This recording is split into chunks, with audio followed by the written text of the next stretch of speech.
All set on the time? Plaintiff can do their closing.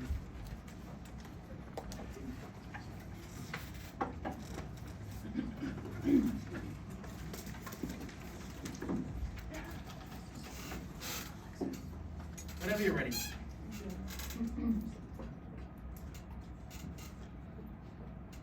Your Honors, opposing counsel, ladies and gentlemen of the jury, may it please the court.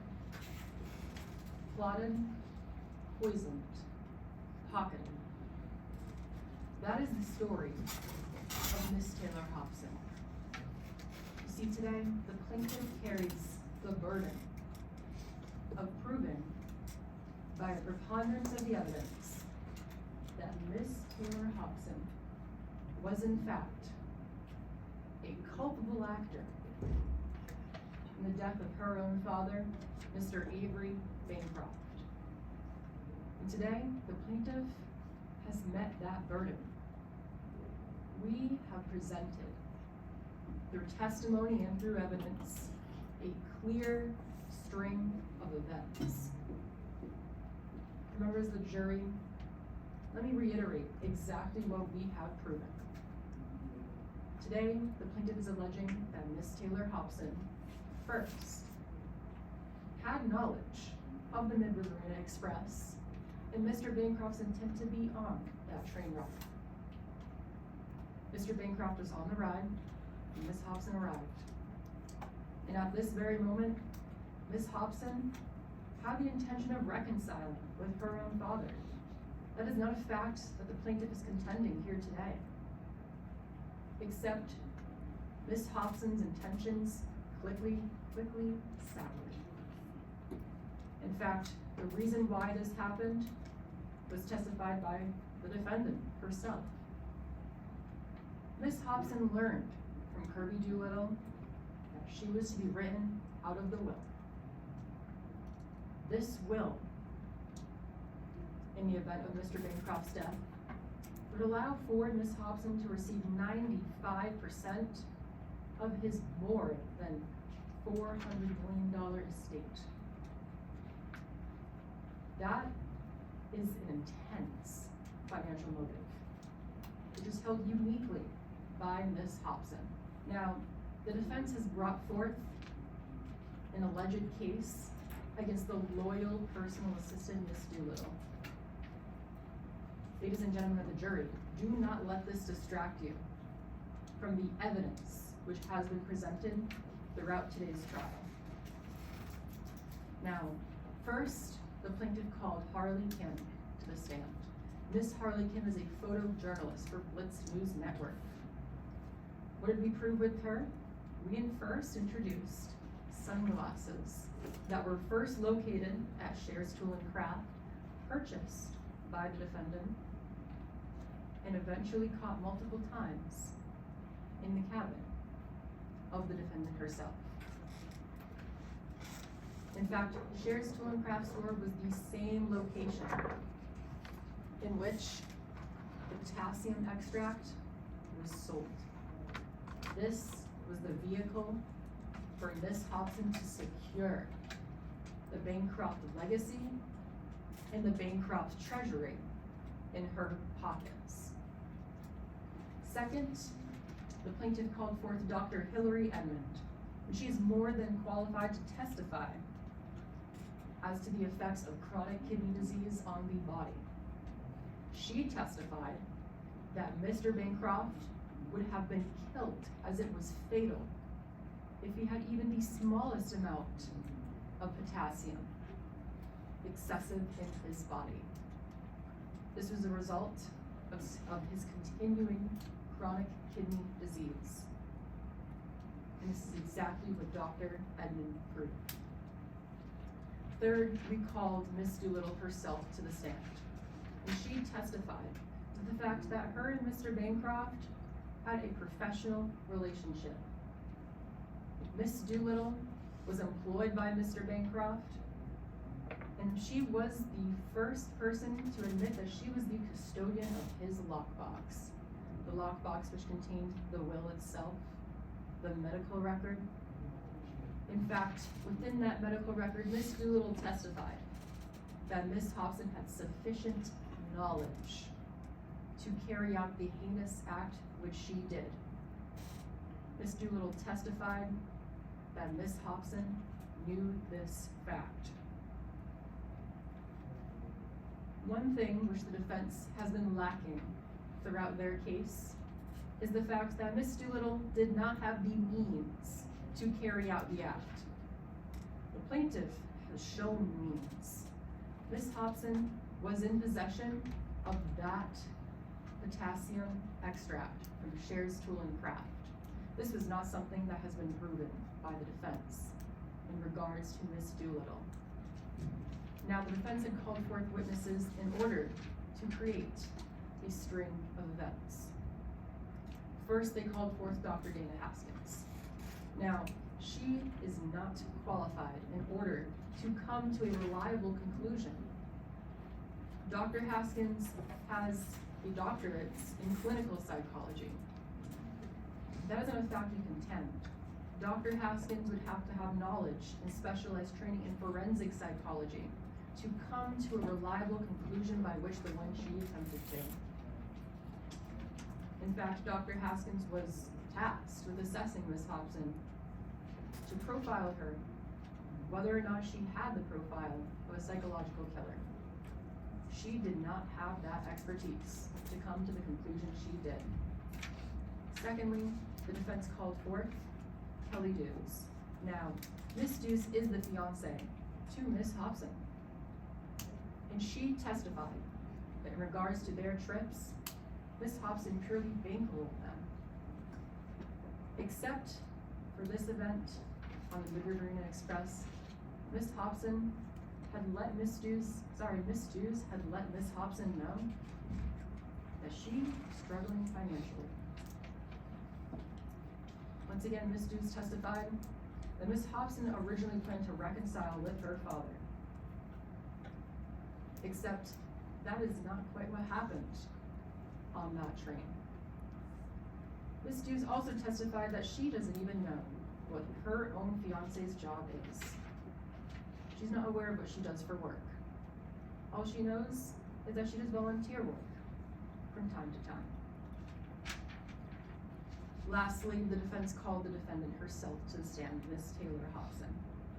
And she testified to the fact that she was knowledgeable about Mr. Avery Bancroft having the intent to alter the will.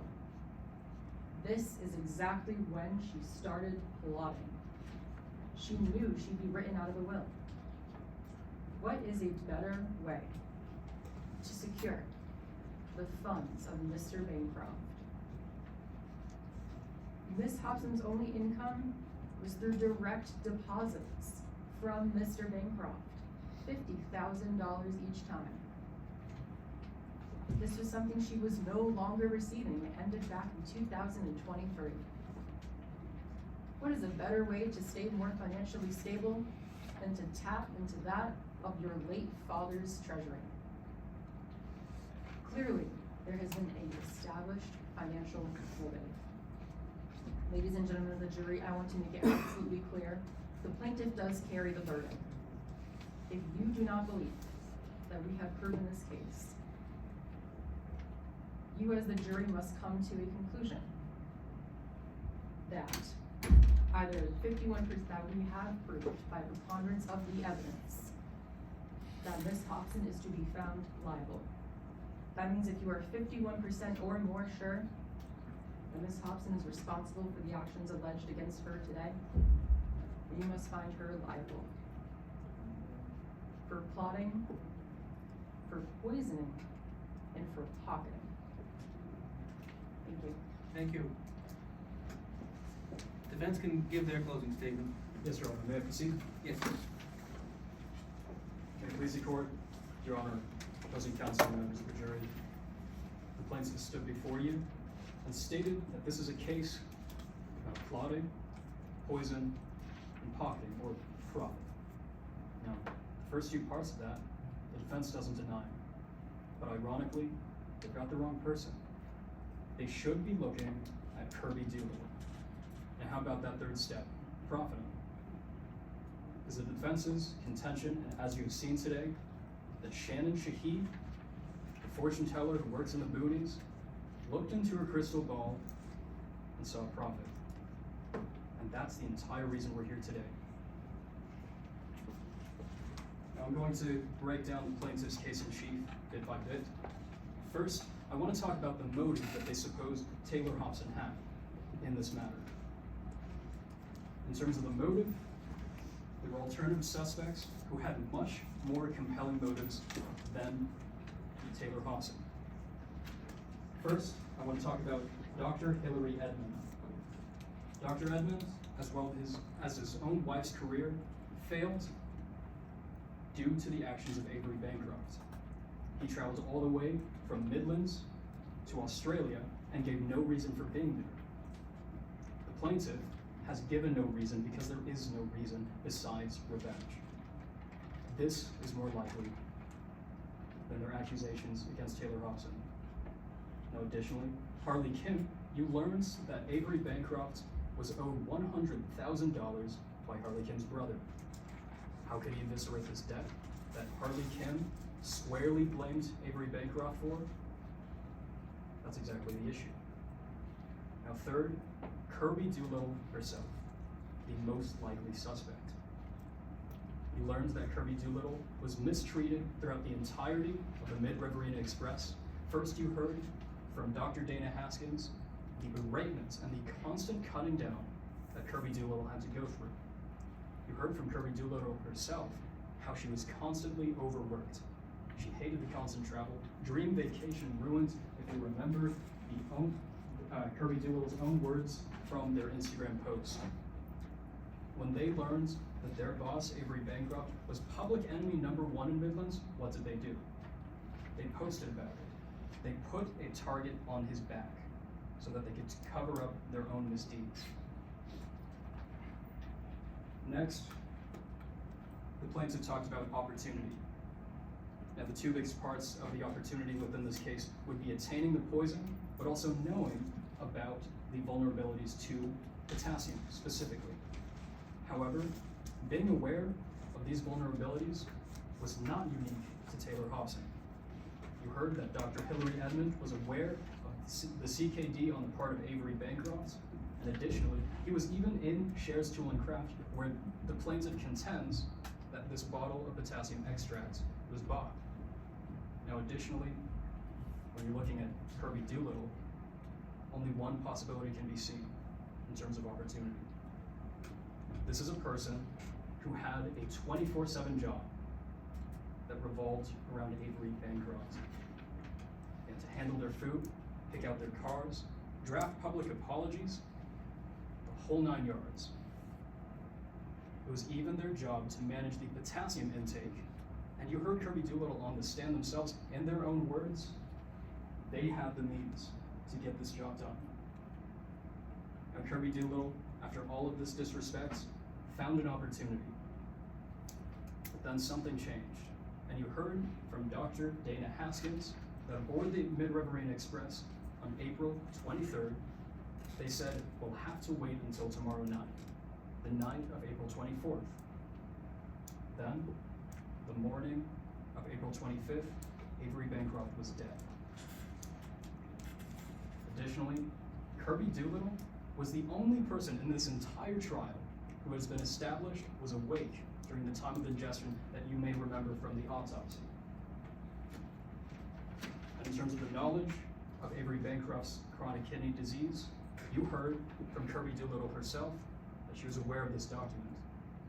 And in the words of Dr. Hillary Edmond, anybody with this document would be aware of everything that the plaintiff has alleged in terms of knowledge against Taylor Hobson.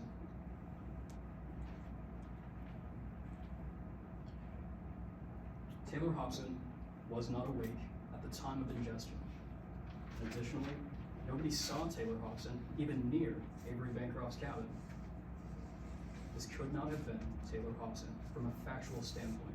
But not only this, in terms of the motive that the plaintiff has alleged against Taylor Hobson, you heard from Dr. Hillary Edmond, rather Dr. Dana Haskins, that Taylor Hobson does not have the mind of a killer, the psychological profile of an intentional killer.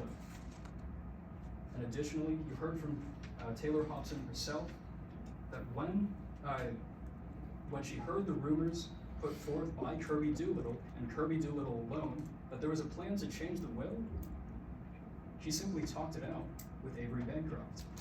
And later that same day, both were seen in better spirits. The rumor had been squashed. Ladies and gentlemen of the jury, it's the people closest to you. Somebody who has a 24/7 job that entirely revolves around Avery Bancroft. Now, the plaintiff had the burden to prove their case by preponderance of the evidence that Taylor Hobson had a hand in their own father's death. Now, let's not mistake this burden, just as Jasmine Weldon explained to you at the beginning of this trial. They started at the 0% likely line, and they had to drag their burden all the way to 50% and beyond if they expect you to return a liable verdict. And they have not met this burden. The most likely suspect is Kirby Doolittle, and for that reason, you must side with Taylor Hobson. Taylor Hobson was in line to get 95% of Avery Bancroft's estates. Shan Shahid, only 5%. This speaks directly to the trend and to the intentions of Avery Bancroft. And bringing you back to plaintiff's theme, this is another form of poisoning. Shannon Shahid wants to poison the dying wishes of Avery Bancroft, and thus profit. Do not let a third step occur. Thank you. Thank you. Any rebuttal? May I just first inquire about how much time I have left? 33 seconds.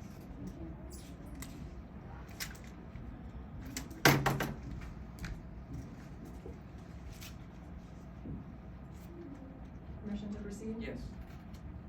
Your Honors, opposing counsel, ladies and gentlemen of the jury, it's the people closest to you that are the most loyal. The defense has not brought forth any sort of evidence to prove that Miss Doolittle carried out the action. She might be knowledgeable, but there was no evidence to prove that secondary fact. For the sake of everyone in this courtroom, please find the defendant liable. Thank you. Thank you.